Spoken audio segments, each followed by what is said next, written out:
let's welcome our first guest, Sir Stevo Timothy, to the show. Let's do it.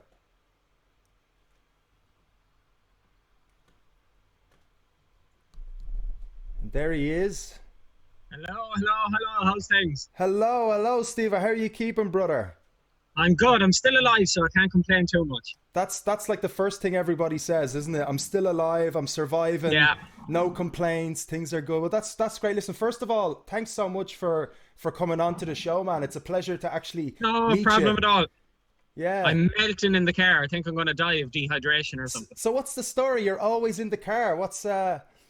That's just it's good for sound quality. Well, that's what they say. Actually, a lot of singers that I know would actually record in their car when they're doing their demos. So you're totally Yeah. right.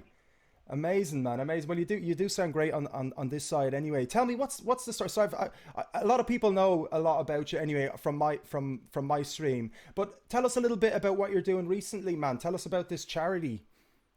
Yeah, I decided to I don't know, go on a kamikaze mission to raise money for the Irish Wheelchair Association. So I was gonna do a few kilometers on an exercise bike or something like that, and then I decided, nah, feck it, I'll bring it out into the real world and do it on an actual bicycle and hope for the best. And the goal is to raise as much as possible. And if I die doing it, well then so be it. It'll be funny anyway. Amazing. I'll Well, make it funny. I'll make my own death funny in some way. if anyone could, I'm sure you could, brother, and would. I would. So I'd manage it. amazing, amazing. Have you tried anything like that before? Because okay, so you had your, just so if anybody isn't clear, of course, you had a motorcycle accident 15 years ago. 15 years ago this June, yeah, I broke my neck and my back and was paralyzed from the chest down. I Hmm. regained limited mobility. So I've incomplete paraplegia. So I've limited mobility and sensation from the chest down. So Hmm. Wow. full blown crip like. Full blown crip. And have you not tried cycling? Have you, like, because that's 15 years, right? So there was slow progression. I think the last time I cycled was about 5 years ago, but it Hmm. just would have been like the front of my estate, really calm and, Mm. just maybe like 50 meters or something. So Yeah, not 12 and a half laps of a running track. So yeah. it'll be different. Amazing. Well, fair play to you, man. And did you announce it before you thought it was possible? Do you know what I mean? Or was this just like a Yeah, sporadic? I put up a thing like I'd love to do a charity cycle for someone, or I'd love to do some fundraising thing. I had it in my head because I just thought it'd be nice to do it. Plus, it'd keep me focused because I've no gigs because they're all cancelled. So Mm, I was just like, I have to do something to keep myself sane and to keep myself busy. yeah. So Yeah, you thrive on being busy, right? Like many other people that are like, full of motivation and they aspire for something big. I'm obsessed. I'm You're an obsessed. obsessive workaholic. Great. And were you always like that? Like before the accident, what did you get into before that? Because I mean, you started doing the Farmer Michael stuff, what, 4 or 5 years ago? Yeah, about 5 years ago now. So what were you up to kind of before that and before the accident, let's say, anyway, of course. Before the accident, I was drinking too much and I Mm. was a painter. Right, So okay. after Just the accident, shit had to change, and hmm I went back to college, and then I done accountancy, I done journalism, I done various things. I done a master's in philosophy and ethics and shit. So mm, I done various kind of things like that, and then it was kind of, I don't know, I could never see myself doing accounts, like mm, being an accountant. I just wasn't that type of person. I just basically done it to get the dole off my back, more or less, like a lot of people.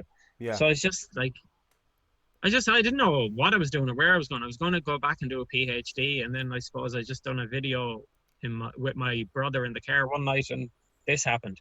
So Amazing. It's amazing how it just happens almost by accident, right? But it's almost like you have to try a lot of things to realize that it's not for you, right? yeah, oh, absolutely, yeah. Like that's trial and error with life. Life is not laid out for you. You know what I mean?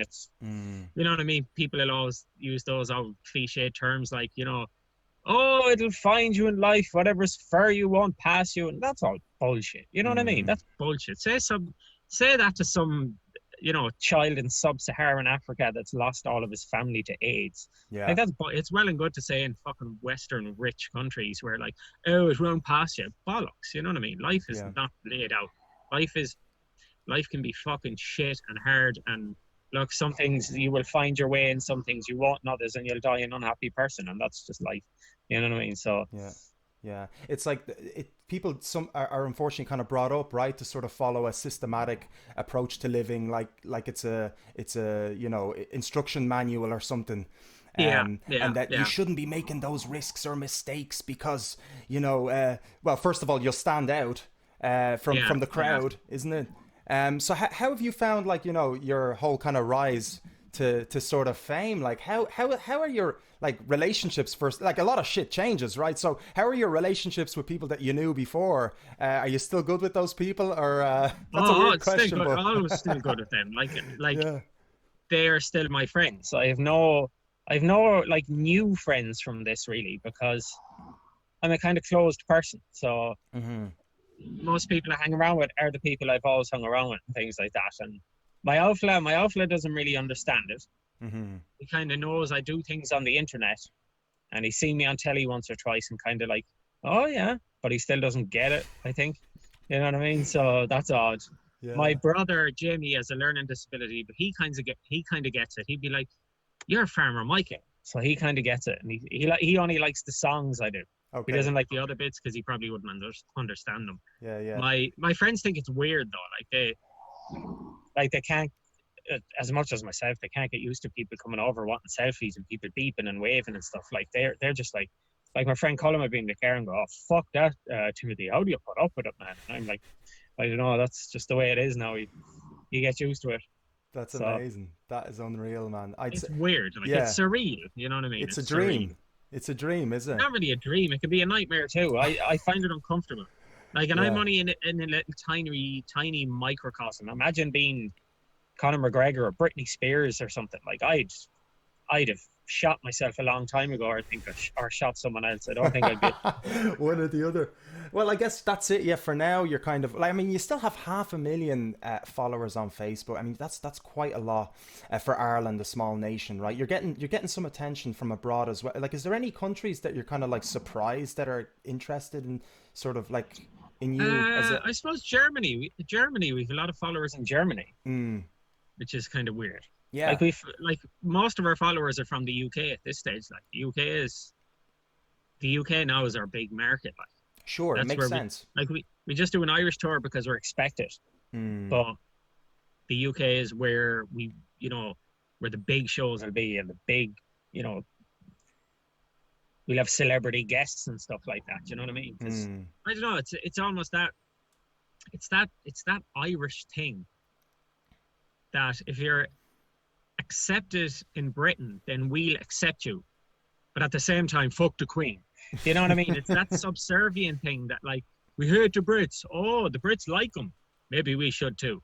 You know what I yeah, mean? It's that weird thing. It's the interesting. same as the fella that'll have a Chelsea tattoo and a fucking Chucky or Law tattoo on the other side of his. You know what I mean? It's Yeah, yeah, yeah. that dichotomy. We're still slightly confused about who we are or what we are not. Yeah, yeah, it's interesting. Yeah, because like as well, what's a big issue here? Because obviously I work with musicians primarily, and I've only started to do the podcast. So like I was into live gigs, and Yeah, obviously like yourself, that completely stopped. But like same with yeah, playing Irish music, on the radio. No, the stations aren't doing it, and it's like yeah. it's your own fucking country. Like it's not even that. It's not even about patriotism or anything like that. It's just about like it's culture. It's art. Yeah, It's expression. supporting like your own up and coming people. You know what I Yeah. mean? It's like Irish media is very closed shop though. You know what I mean? You Mm, see any like talk show or whatever, it's always the same comedians rolled out in a fucking trolley now and again. It's mm. always the same musicians that get like, look at the Late Late Show. Like, if Nathan Carter isn't on it every 3 weeks, I wonder, is he dead? You know what I mean? And now, not to dismiss what he does or whatever, Mm. but the producers should maybe give a few up and coming people a chance. You know what I mean? Yeah, He's yeah. well known. He's made it. He's sold out shows up and down the length of the country. Give another guy a chance. Absolutely, I agree with you, man. Yeah, no, it's. I mean, And rap music as well. Then is Mm, completely dismissed by those in power in Irish media as well. mm. Interesting. Maybe we're still catching up to rap. Maybe it's something, because Ireland seems to be a little bit backwards, doesn't it? It's well delayed, I suppose, doesn't it, to pick Yeah, stuff up yeah. on that Well, I sort of suppose we grew official. up hearing an American accent sing rap, and when we don't hear that, Mm, we don't know what to do about it. And I think like some of the greatest Irish rappers at the moment are Limerick based, and the Limerick accent just it suits rap to the ground. mm, I hate Irish rappers though that will rap in an English accent using like mandem and things like that. And it's like, we have some of the greatest slang in the world, and you're gonna like subvert another culture and use their, you know what I mean? yeah, yeah, My yeah. God, like, or Wow. like starting the song with like yo yo, and it's like we don't say that. We just don't say that here. So Yeah, yeah, yeah. it's immediately inauthentic. And like that's the whole essence of rap, isn't it? To be real and authentic. Of any art form, isn't it? Yeah, yeah, yeah. To yourself, even like as a Yeah, person, a form of exactly. Like, expressing. Yeah.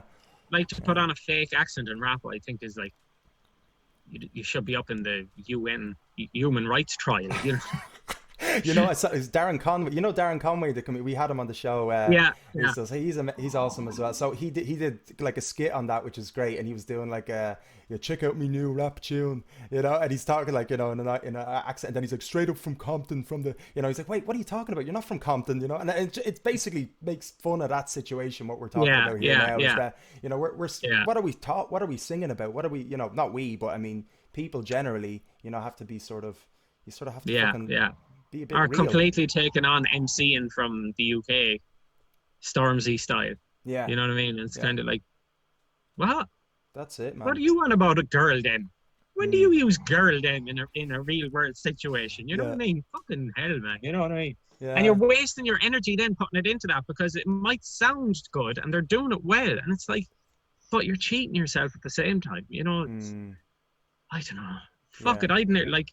I've done a rap song once or twice, like, and I'd nearly overtly do it the wrong way and do a complete bog accent. Yeah. Just to fucking re-emphasize that point that that's our accent, and your accent is your accent. You can't really do anything about it. You know what I mean? 100%, because it's in tune with what you do, what you believe in, and how you like to express yourself. Which you're right though, it uses less. And I was speaking to a friend yesterday about like talking in front of the camera and stuff, which a lot of people are trying to get used to these days, right? They're not used to with the Zoom and all that stuff, or all the you know, talking to your phone and you know, talking to a group of people that will watch it later, right? A pre-recorded thing or whatever. That it actually uses up more of your own energy to pretend to be somebody. Like you're drained after even doing if I was doing an interview or whatever. Yeah. Oh, when I'm ever doing an interview and they go, I dread those words. I wonder what Michael thinks of this. Can you put him on the phone? And then you have to put on the act. Do that now, and it fucking literally drains the shit out of you to do it. Yeah. You know what I mean? And especially when you haven't thought about it, right? Like, because like you'd say, like, do you want Michael? Do you want me? If it's Michael from the beginning, then I can deal with it. It's when they say, like, you know, surprise me with what would Michael think of this? Well, he's not here. You know what I mean? He's gone. That's good to know. So I'm not going to ask you to do that then.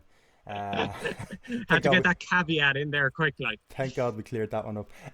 No, that's fun. Like, yeah, because I watched, obviously doing a bit of research on you, and I wanted to see kind of how you were in different interview environments. So there was a couple of shows you were on. Was it like a morning show or something where you started out with the Michael for the crack, and then you went into yourself or whatever? And like, what is it like? Like, is it really weird? Because I've never obviously been on those shows.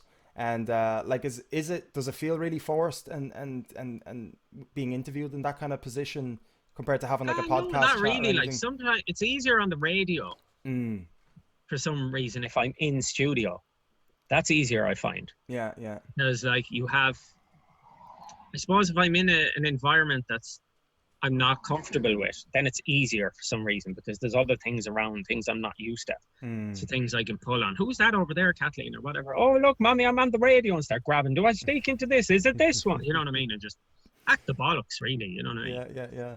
That's mad. You seem to be like, are you always on in that way, like mentally, like you always like are just able to kind of draw information off things and sort of flow with them? Do you always feel like that? Like, is that a natural thing? I mean, it must be natural to an extent, but is it?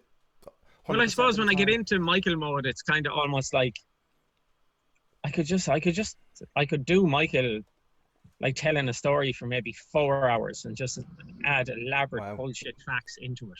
You know what I mean? Once you get in that kind of headspace, it's just like, you know, you just go with it, and it's almost you following him. You know what I mean? You're That's going with amazing. him. That's an amazing thing. I can only imagine kind of what it feels like. But it's like being almost possessed, right? Was it like? Yeah, it's kind of, he's Yeah, like, he has become his own person. You know what I yeah, mean? yeah. His own thing. Like, I still have people coming over to the car, like, how's Michael? And I go, oh, grand. And they'd be like disappointed I don't speak like that. Some of them are almost angry, like, Yeah, so what you mean? This is a lie? And you're yeah, like, yeah. well, like, what? You know, it's How weird. how many like what's because obviously okay, so where which are you? You're in Galway. Are you in Galway City, or you're in which where are you In the based? city, You're in the yeah. city. So everybody must obviously know you there, right? Yeah. Everybody. Yeah, To okay. my own detriment sometimes. Yeah, that's what I was thinking. There's so many, and by the way, I'm trying to keep it obviously as cash as possible. I have a few questions, so I say we go with the flow. With this one, Yeah. I don't like. I'm sure you're used to doing all those really particular, typical interview sort of style stuff. So I figured keep it nice and lax. But then the problem is you've got so many things we could talk about and delve into. But one thing I guess I wanted to ask about is like, yeah, would you ever think of moving it once this quarantine is over to a quieter place? Has it reached that level yet, or do you think it ever will? Like, we thought about it before, and we thought about moving to the UK, but obviously my dad is sick and my brother and stuff, like, so Hmm. like they come first before Family any first. career. Like, Mm, career, I would stop doing all this in the morning if I had to mind my dad or whatever. Like, this is mm, just, family is always first. Like, absolutely. fuck anything else, you know. And if you're Mm, not loyal like that, then you don't really deserve to have a career, or you're not a decent person. You know what I mean? So I'd come awesome. back in a few years or whatever, but you know, I'd be always writing and always figuring stuff out as I went. But Mm. family comes first. Oh, amazing. And like, so people, do they know you as Stevo more in Galway now, or people? I know you say some people do get disappointed when you don't put on Michael, but how many of them know Stevo, and how many of them know Michael in Galway? Let's say, It's kind of 50-50. is it really still? Yeah, Jesus. Okay, okay. yeah. See, So like, yeah. but people would come over and talk to Stevo as me and say about the bike ride and talking about depression or whatever, but they'd still call Mm, me Michael. yeah. So they mightn't address me as Stevo, but they'd be talking to Stevo with the name Michael. You know what I mean? And the missus as well, obviously Sinead, and they call her Kathleen. I guess I take, Yeah, yeah, yeah, yeah. yeah. And does she Or get herself. how does Is it oh, yourself? herself, right? And does she get how's she taking it all? Like, is she just having the crack with it and enjoying it like She's yourself? Or? very uncomfortable with it, Oh, to is be she? Yeah. honest. Yeah, Mm, yeah. She doesn't. She used to enjoy it. She doesn't now, like, because she kind of wants just peace. yeah. But then you have to balance that with earning a living and things like that. And Yeah. Yeah. she's happy when she's out riding her horse. Awesome. That's when she's She happiest. has her You own know? thing, but she lasted that whole Kathleen and Michael thing has it's been like 4 or 5 years now, right? So, Yeah, it's quite strong, and you've done obviously you've gotten into a lot of the live performance stuff, which obviously all that stuff is cancelled now. yeah. How do you like the live? How do you like the live, and then how does Sinead like the live? And then I think we don't really like it, but what it's all the preemptive things. hmm Once we get out there, then that kind of goes, and you're in control.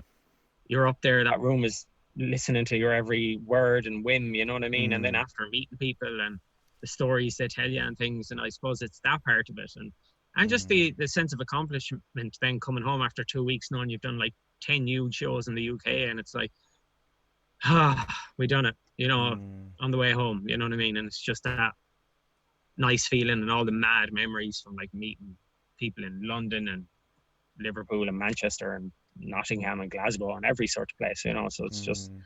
that kind of incredible side of it. And just meeting genuine nice people.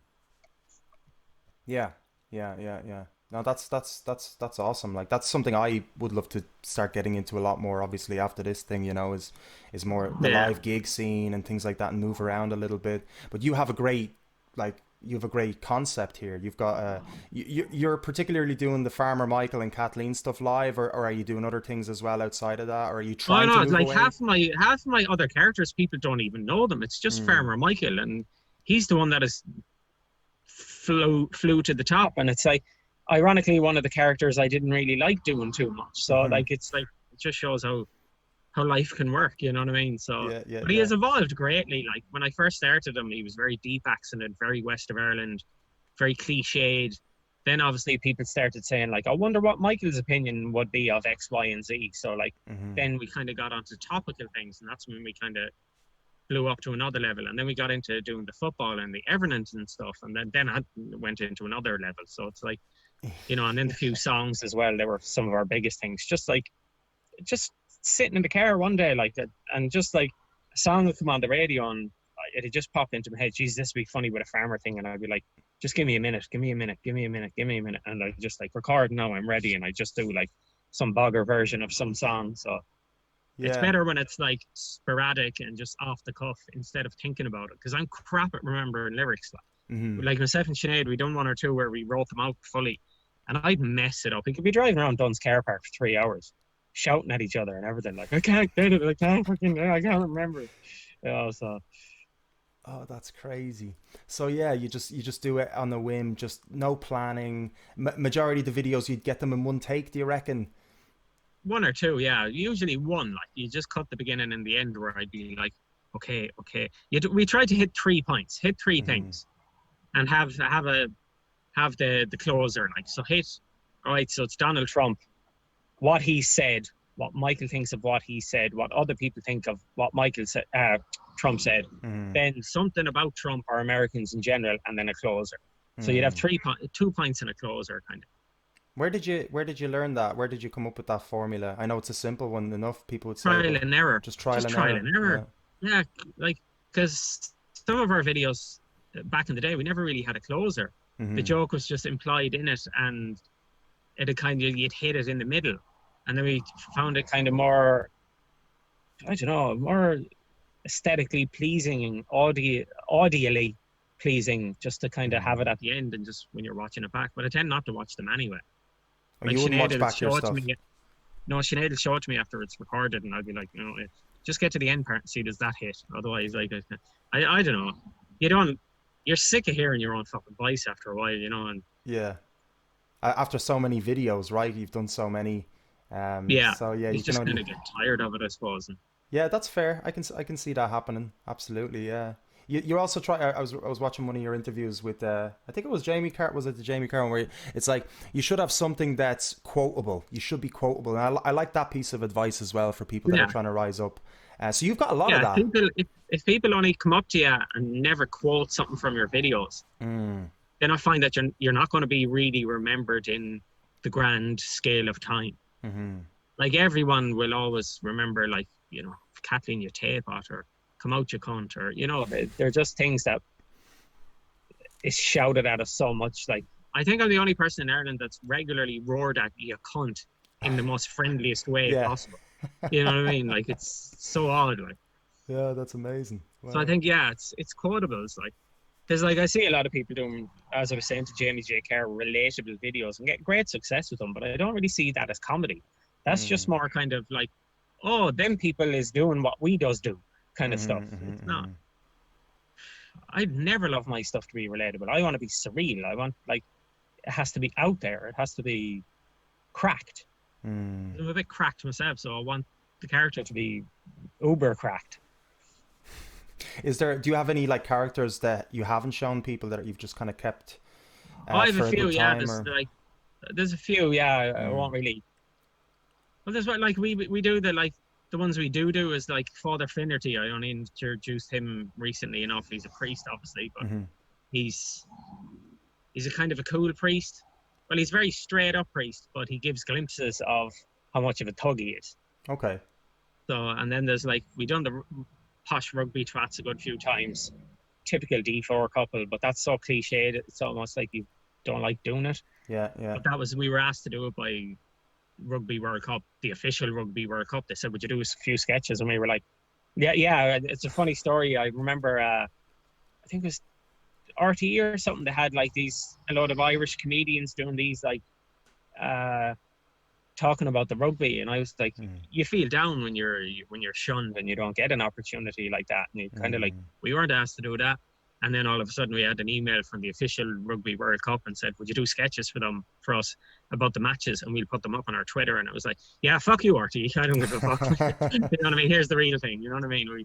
You bypass it and you surpass it 100-fold, and you feel really good then, you know, because you don't get many opportunities in Ireland, which is a pity, but, you know, you march on and you do it despite them. You know, I see comedians on there that be on the Late Late Show, and they're doing a 3-day tour, and we're like, we just completed a 35-day tour and sold out about 20 of the shows, and nothing. You know what I mean? And why is that? Do you think? Why is that? Because you are definitely putting in a lot of work. It's who you know. Right. Okay. Like I've seen another lads that do sketches, and they've been on it like 3 or 4 times already, and then I copped it like that. Their producer is the producer of the Late Late Show. Okay. You know, so it's all who you know. Like Ireland is a completely horribly nepotistic society, and it's always been. Look at our politicians. Look at the dynastical fucking politician families. You know what I mean? It's just that way, and to break into that it's nearly impossible. So you break out of that, and you fuck them. Go over to the UK, have bigger plans, do something over there, and then eventually get to the point so when they do ring you back here when you're big in the UK, and you tell them, you know, oh, we'd like to have you on our show, say 50 grand. And they'll refuse that, obviously, and then go, well, I didn't turn it down.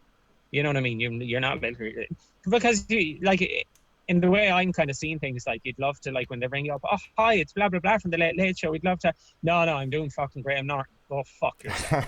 I love that. You ignored me. I love it. I mean? So fuck you now, you know what I mean? I love it, man. I love it. And I no, it's a great attitude to have. I mean, of course, because it's positive. It actually is. People might say it as negative, but it really is positive, because you're going beyond any sort of wall or whatever. You're just going through everything, and I think that's a really good mentality to have. Bypass them, and don't think that's the be all and end all. Sure. You know, like it's like at the start we didn't get many opportunities in comedy clubs and things, so it was just like, well, we'll go and hire our own theatres and do a 500-seater show if this little crap comedy club won't give us a 10-minute spot for €10.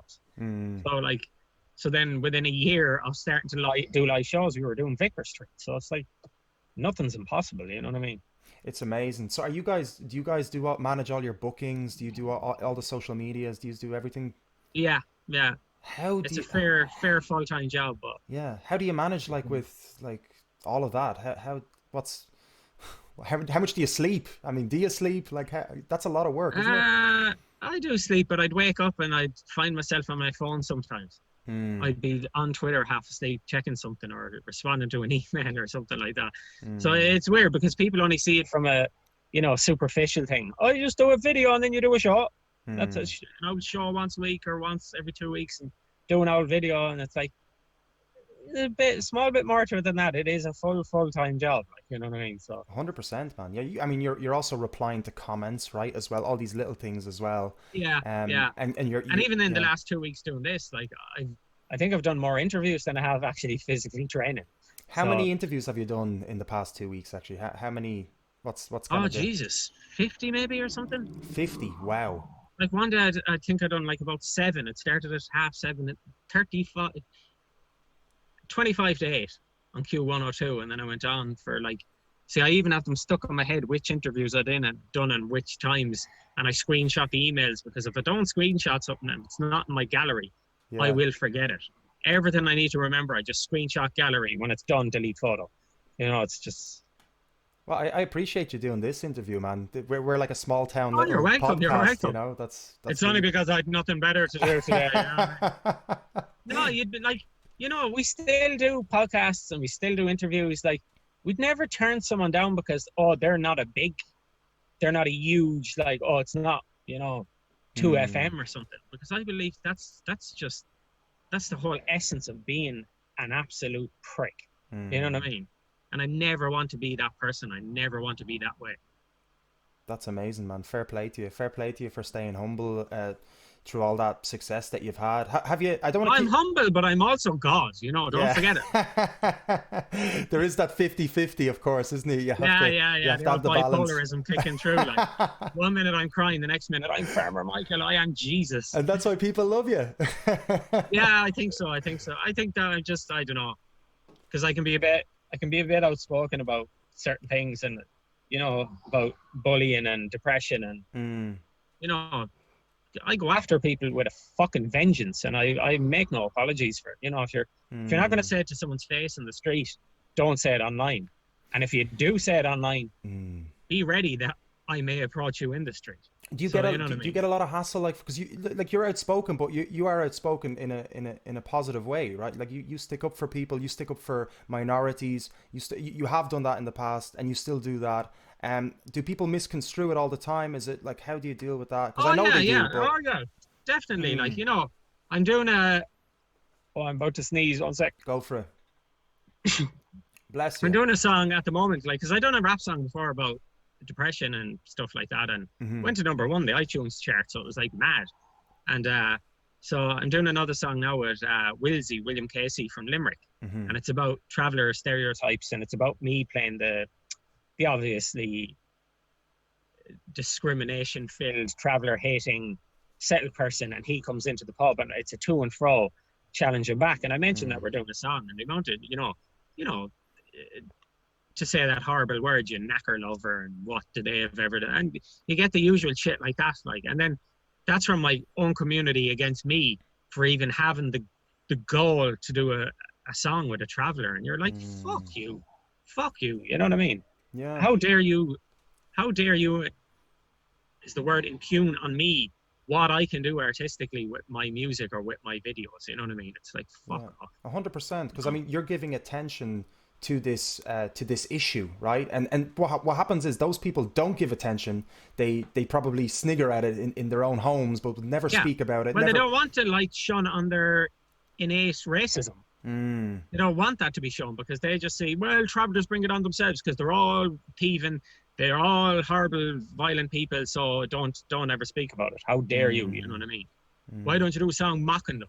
Like Michael is mock travelers, but it's done in a way, obviously, that Kathleen was countering back on. You know travelers? No, I don't know any travelers. They're all bad. You know, the Daily Mail mm. said it. The Sunday World said it. So obviously, but I got a bit of flack from that as well because a few people misinterpreted what I was trying to do. But Yeah, yeah, look, it's always going to happen. It's there to be. You're there to be picked at. Like, yeah, obviously, yeah. some people watch the video superficially because I'll say the blacks or the gays or whatever, and they Mm, laugh at that. And they don't see what you're trying to do, which is highlight, shine a light on wankers that exist that are like Michael.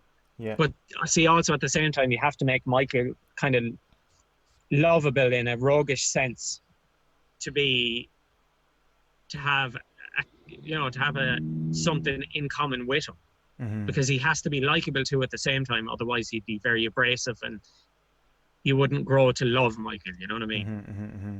Wow, So it's that's just an amazing. evolved. It's an evolution of the character, you know, and it's Yeah, this is all a natural evolution. Like this was not thought about in advance. It's something that came out of you, and one day, and then you started learning about him as it went on, which yeah, is just yeah. He taught fascinating. me as well as me creating him. Like I Yeah, remember in the like Michael still mispronounces some words for comedic effect yeah. because like Irish people do that. But I remember we got an offer to do a bit of work, and there was big money in it, and it was like if you clean this up or don't do this or maybe pronounce it a bit clearer for American audiences. So then I done a video the next day about Michael's pronunciations where I totally went over the top.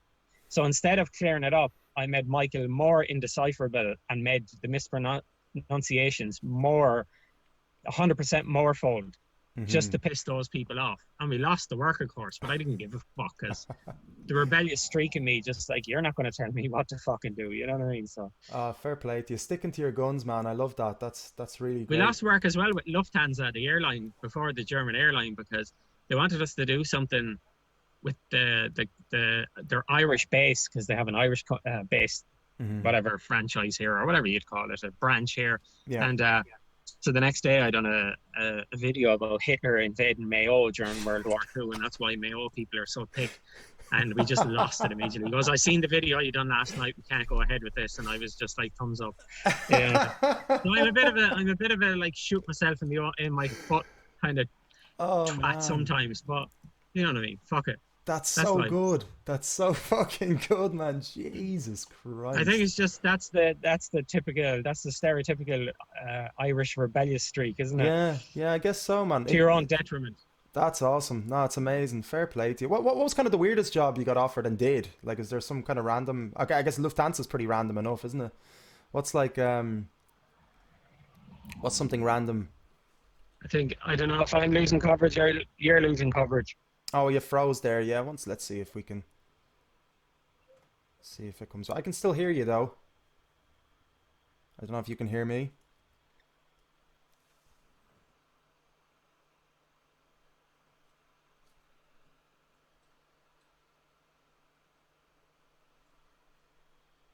One second, guys. Let's see if we can get Stevo back on.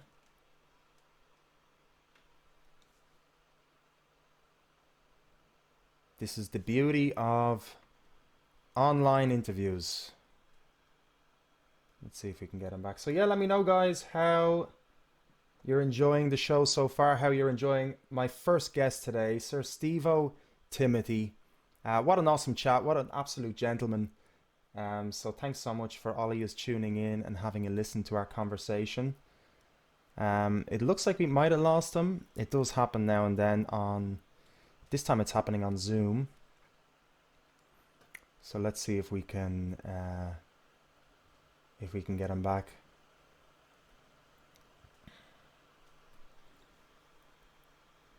Well, at least it froze on his lovely smiling face there, I have to say.